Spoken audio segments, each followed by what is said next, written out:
I spent 12 long years at St. Mary's Regional Medical Center in Burlington, Vermont. At least I did until I handed in my resignation last month. You may call me Dr. Harrison, though in the chaos of the ER, most folks just called me Doc. Over those years, I bore witness to every horror emergency medicine could conjure: car crashes, rattling heart attacks, overdoses in shivering desperation, gunshot chaos, every kind of trauma the human form can endure. Yet nothing, even the worst of it, shook me like the case I'm about to tell. It was the one that peeled away everything I thought I knew about medicine, and finally broke me enough to walk away from it entirely. St. Mary's was no backwoods clinic. A Level 2 trauma center serving the heart of Vermont and parts of New Hampshire, it stood modern and solid. A 1990s built facility with a 24-bed emergency department pushing through about 45,000 souls a year. I gravitated toward the night shift, 7 p.m. to 7 a.m., drawn to its uneasy rhythm. At night, emergency medicine is maddeningly unpredictable. You might drift for 6 quiet hours before 2 of pure, terrifying pandemonium, or start at ground zero and never catch your breath until break. The night of October 15th, 2022, was shaping up to be one of those deceptively calm ones. The first alert came through at 2:22 a.m., a 911 call about an unconscious male found near the Winooski River bike path. A night jogger had spotted him lying motionless halfway between the water's edge and the paved trail, clothes soaked through. The temperature that October night hovered around 41 degrees, cold enough that the paramedics noted steam rising from his body when they arrived 7 minutes later. River water measured 42 degrees Fahrenheit at the scene. That's cold enough to induce severe hypothermia within 30 minutes of immersion. At that temperature, the mammalian dive reflex, the body's automatic response to cold water submersion, would normally trigger catastrophic oxygen deprivation. Yet when my team received him in Trauma Bay 3 at 2:52 a.m., his condition made no physiological sense from the moment the ambulance doors opened. He arrived unconscious, but not combative, no signs of the violent shivering you'd expect from someone pulled from icy water. Rectal probe recorded his core temperature at 89.2 degrees, dangerously hypothermic by any standard. But when we listened to his lungs, they sounded pristine. No crackles, no fluid, no signs of pulmonary edema or water aspiration. His fingertips lacked the dusky blue tinge of hypoxia, no clubbing of the nails from chronic oxygen deprivation, no petechiae, those tiny burst blood vessels that appear around the eyes after violent drowning attempts. Initial labs came back within normal ranges across the board. Oxygen saturation at 98% on room air. Arterial blood gas showed no metabolic acidosis, the telltale chemical signature of oxygen-starved tissues draining into the bloodstream. Toxicology screened negative for alcohol or drugs.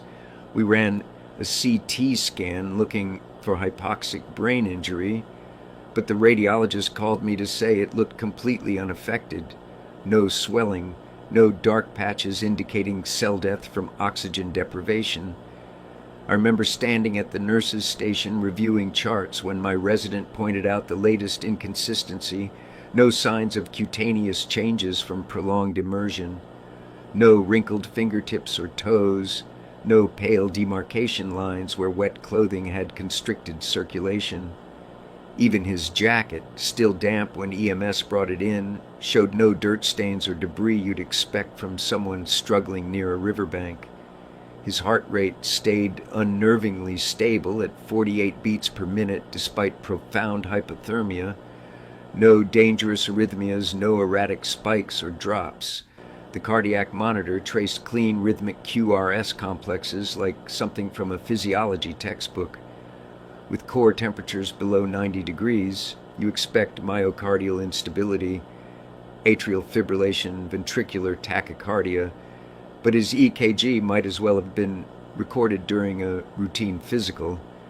Around 3:45 a.m., respiratory therapist Connor Liu noted something peculiar while adjusting the non-rebreather mask.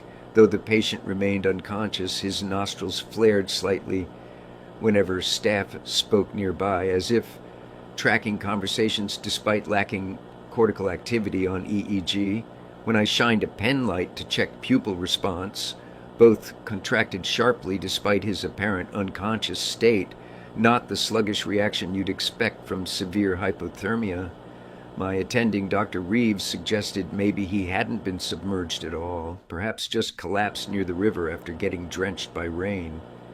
But that didn't explain the core temperature drop matching cold water immersion, nor the complete absence of autonomic shivering. The jogger who found him swore he'd been lying partly in the water, said his left sleeve was actually frozen to the rocks when she pulled him out. By 4 a.m., we had a man displaying all the superficial markers of a drowning victim: wet clothes, hypothermic, unresponsive, with none of the underlying pathology that should accompany near-fatal submersion. No pulmonary edema, no anoxic brain injury, no hemoconcentration from fluid shifts, just a body that seemed to have decided against all medical logic to mimic the appearance of near drowning without any of the consequences. This wasn't just unusual, it violated documented physiological responses to cold water immersion. The contradictions nagged at me as I updated charts. Everything about his presentation said drowning, every single test result said otherwise. That's when the heart monitor emitted a single high-pitched tone, the sound of rhythm transition. I turned to see the patient's eyes open. His eyelids lifted at precisely 4:15 a.m., shattered by the timestamp on the cardiac monitor. Not the sluggish blinking of someone emerging from hypothermic unconsciousness, more like the deliberate motion of a camera aperture adjusting to light. His irises were an unnaturally vivid blue, the color accentuated against bloodshot sclera from burst capillaries we hadn't noticed before. They locked onto me first, then panned across the trauma bay with methodical precision, lingering on each piece of equipment before settling on the vitals monitor above his bed. When I reached for his wrist to check his pulse manually, his radial artery pressed against my fingers with startling force, a bounding 72 beats per minute. 5 minutes prior it had been 48. His core temperature now read 98.6 degrees on the monitor. No gradual warming, no tremors, just an instantaneous correction like someone had flipped a physiological switch. I called for a reflex test. His patellar tendons reacted with a sharp, almost exaggerated kick, quadriceps contracting so forcefully the reflex hammer nearly flew from my hand. When I scraped the sole of his foot with the blunt end of a penlight, his toes flexed inward with perfect coordination, the Babinski sign absent despite severe neurological stressors that should have triggered it. Grip strength measured 120 pounds per hand when Nurse Tanaka placed a dynamometer in his palm, well above average for a male his size in peak health, let alone someone who'd supposedly been minutes from hypothermic cardiac arrest. He never spoke, but his throat muscles contracted when respiratory therapist Liu adjusted his oxygen tubing, swallowing on cue without prompting. His pupils tracked moving objects with an eerie precision that made the hairs on my neck stand up. When I passed my hand left to right across his field of vision, his eyeballs rotated smoothly in sync, stopping exactly when mine did. No nystagmus, no lag, like watching a predator assess prey.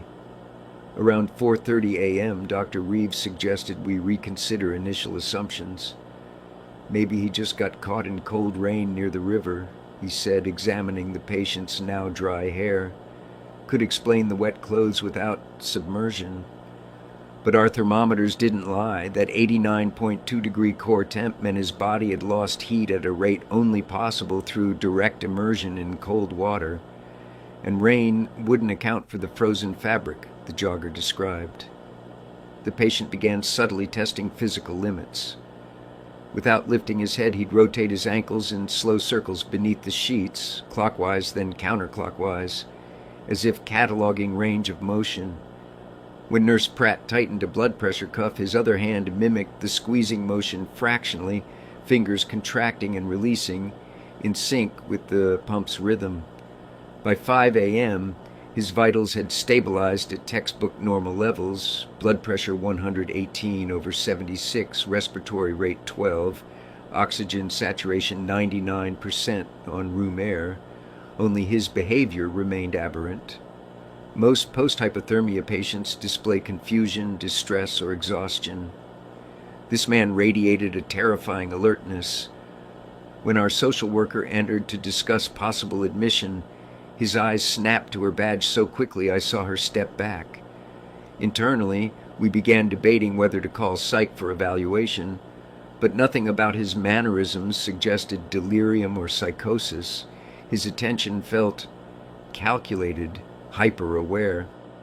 At one point, I caught him staring at the central line catheter in my own forearm, placed months prior for chemo treatments I'd kept private from staff. His gaze lingered there just a beat too long before flicking back to my face. The cardiac monitor beeped, another rhythm transition, as his heart rate jumped to 80. That's when his vocal cords finally engaged. The sound wasn't the rasp you'd expect from a hypothermic throat. Clear, measured, almost rehearsed. "What's your name?" I asked, leaning closer. He exhaled through his nose, the first voluntary movement from his respiratory muscles all night. His lips parted. What came out wasn't an answer, just 5 words delivered with calm, unsettling certainty. "You're afraid of drowning, doctor." His words lingered in the antiseptic trauma bay like a rogue surgical tool, ominous and overlooked. Nurse Pratt froze mid-fourth adjustment. No one knew I harbored thalassophobia, not even my wife. My drowning nightmares began at 9, after nearly losing myself under Lake Champlain's surface. "Who are you?" I asked, knuckles whitening on the rail, a slow feline blink. "Names limit us, doctor." His voice was cool, no strain from hours near death, only unsettling composure. Standard questions failed. "Cold water, then warmer," he replied about his memory. "Family? They'll worry if I linger." Detective Walsh arrived at 5:47 a.m., his badge unseen before that moment, yet the patient's pupils contracted instantly. When Walsh began the routine, the patient cut in. "Your daughter misses the white hydrangeas," a detail Walsh never shared. By 6:30 a.m., he peeled off his cardiac leads with surgical precision, his nails unaffected by hypothermia, bone pink and trimmed. "My lungs show no water, my brain no damage. Why chain me to protocols?" He then told Dr. "Reeves, you prescribed amitriptyline last May. It's poisoning your gallbladder." It was true. At 7:12 a.m., he swung his legs over the bed, calm strength in every movement. When guards came with paperwork, he watched like a bio-observer. One guard smelled ozone and stepped back at his soft warning. I wouldn't. By 8 a.m., he was discharged to custody. He refused a wheelchair, stood flawless. At the door, he said, "Thank you for your observations, doctor." Later, security tape showed him touching the cruiser's rear handle and vanishing within 3.7 seconds. Minutes later, all records, footage, samples, documentation erased to default. Only one thing stayed, the jogger's report of the frozen left sleeve. When police returned, the rocks were dry, October cold, not enough to ice fabric in hours. At 3:17 p.m., my pager beeped. Another drowning. Lake Champlain, a mile from my childhood trauma. Same anomalies, walking out before collapse, unlabeled clothes, normal oxygen. I didn't go, I just stared at my trembling hands until my shift ended. Sleep never returned, for me or anyone touched by him. Dr. Reeves reassigned, Pratt transferred, Tanaka went on leave, Walsh retired. I began digging. A code gray rang out at 12:17 p.m., a missing patient alert. Administrator Thompson had us scouring every possible space, sterilization suites, the morgue cooler, even the rooftop HVAC units. Security combed footage from 19 cameras along the patient's path. Only 2 gaps emerged. a precise 37-second blackout at the ambulance bay, and a 12-frame glitch near the east stairwell. IT insisted those blind spots alone couldn't explain a full disappearance. Then came the belongings.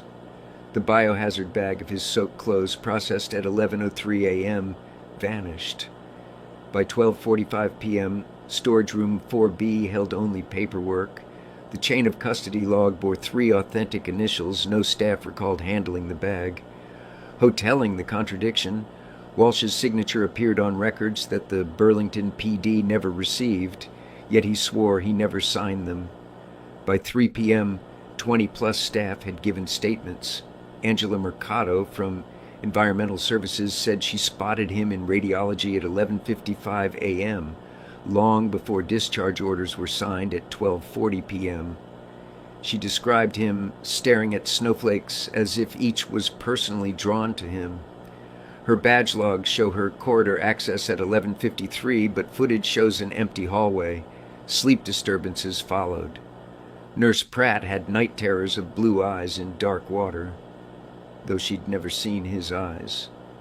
Therapist Lou developed a sudden shellfish allergy after dreaming of crustacean legs brushing his throat.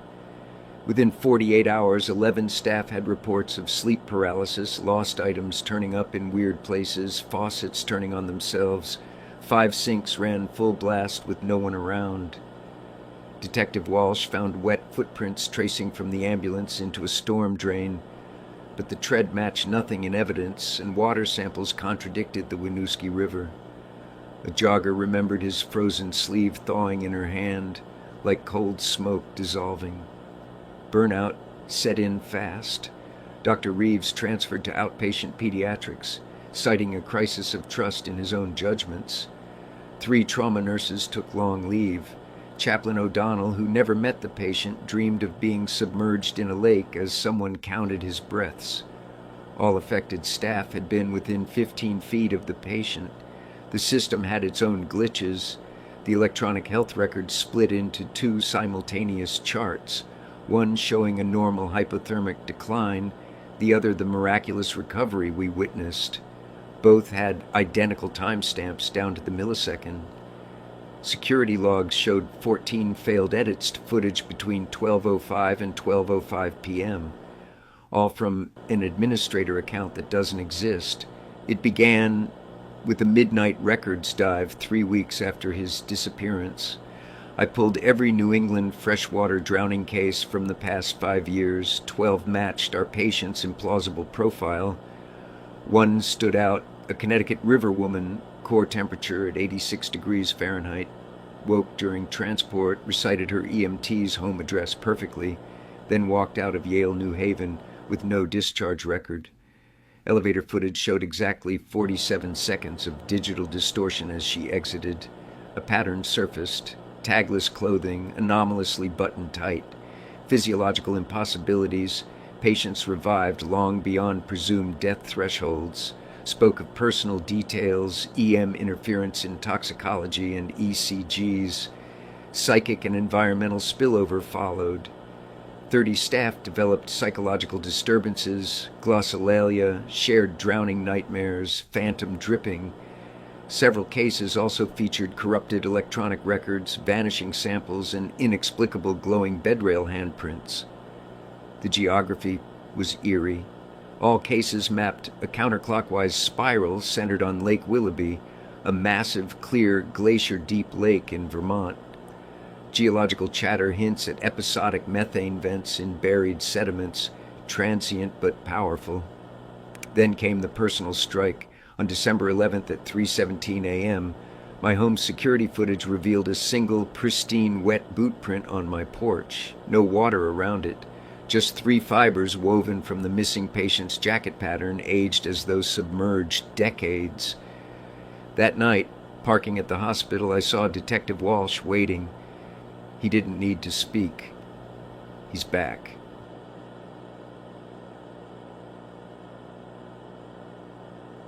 March 14th, 2023, exactly 5 months after the Winooski incident, I saw him again.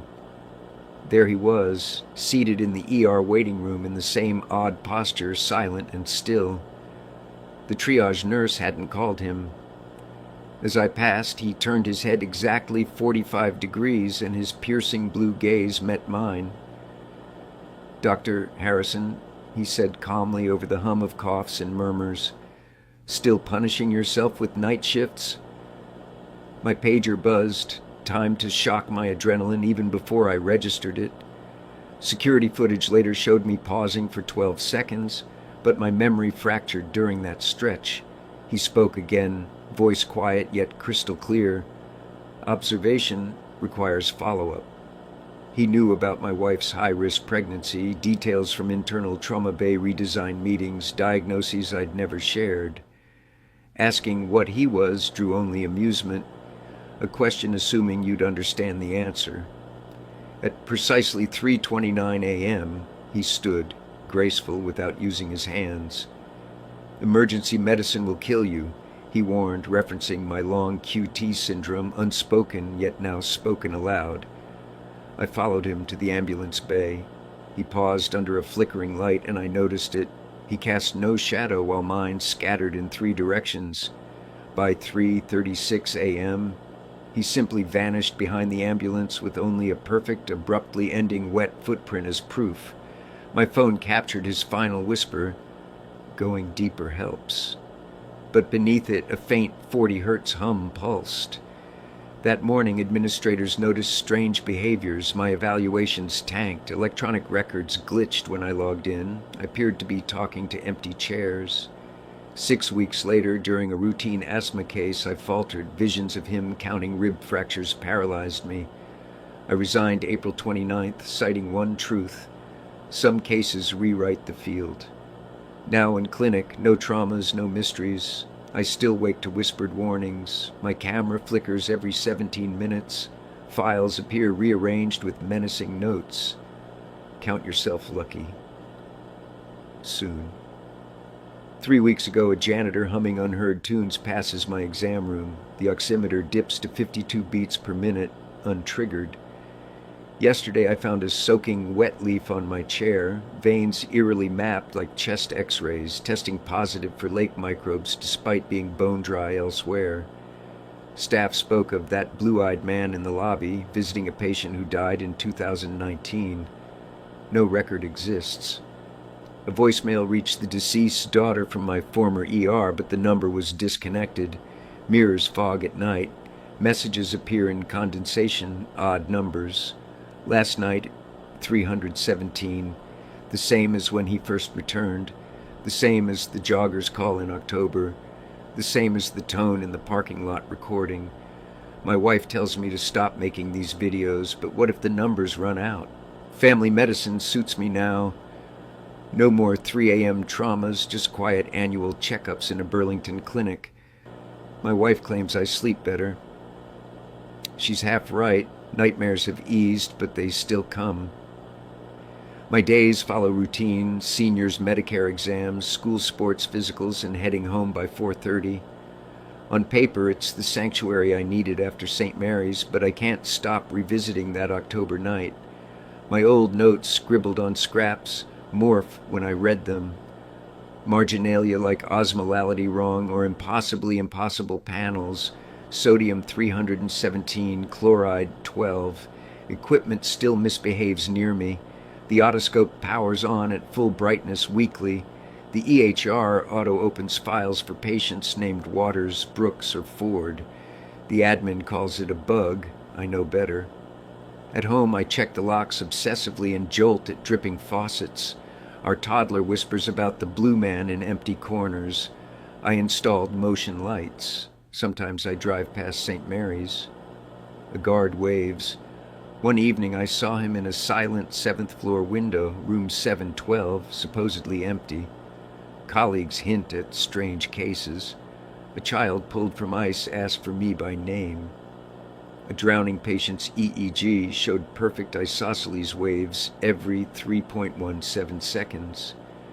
I've adapted rituals. No sitting with my back to water, avoiding blue-eyed patients, keeping emergency lights nearby.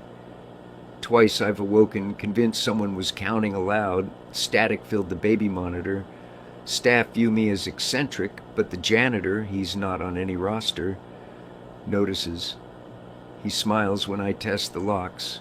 Last week, my desk calendar mysteriously turned to October 15th with anniversary written. Nobody admits doing it.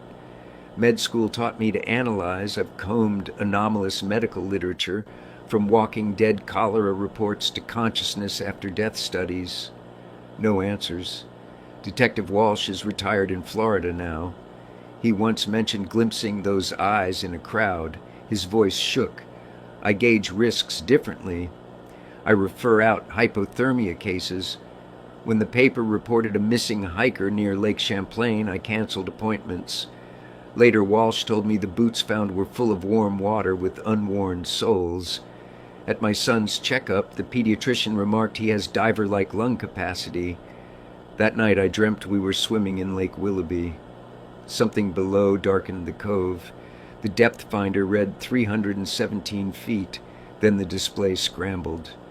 My predecessor left abruptly after a patient described burning under the ice. His office is mine now. At 3 p.m., I sometimes catch a whiff of lake water from the vents. No one else smells it. 3 new ER doctors were hired, but 2 left citing workload. The third quit medicine entirely and now fishes lakes no deeper than 30 feet. They say every physician has unsolvable cases. I've got one that defies logic, and it keeps me locking doors, reviewing nanny cam footage, reading maps. 10 days ago, I found coordinates in my coat, my handwriting decades-old chart style. Google Earth confirms deep water near Lake Willoughby. Depth matches the dream. Now, when parents visit for strep or diabetes checks, I ask quietly, "Do you fish? Swim? Ever notice strange things around Lake Willoughby?" Most laugh it off, but one elderly farmer paused, studied me, rolled up his sleeve, and left without his shot. His intake form still sits on my desk. Under reason for visit, the nurse wrote drowning prevention. Some patients leave marks no medical textbook can explain. That October night by the Winooski River changed how I see the boundaries of medicine and reality. 12 years of emergency training couldn't prepare me for a case where physiology bent but never broke, where the rules we rely on simply didn't apply. If you've encountered something similarly unexplainable, whether in a hospital or elsewhere, I'd genuinely like to hear about it in the comments. Sometimes patterns emerge where we least expect them. And if you ever meet a patient with unusually blue eyes who seems far too interested in how equipment works, document everything. Trust me on that.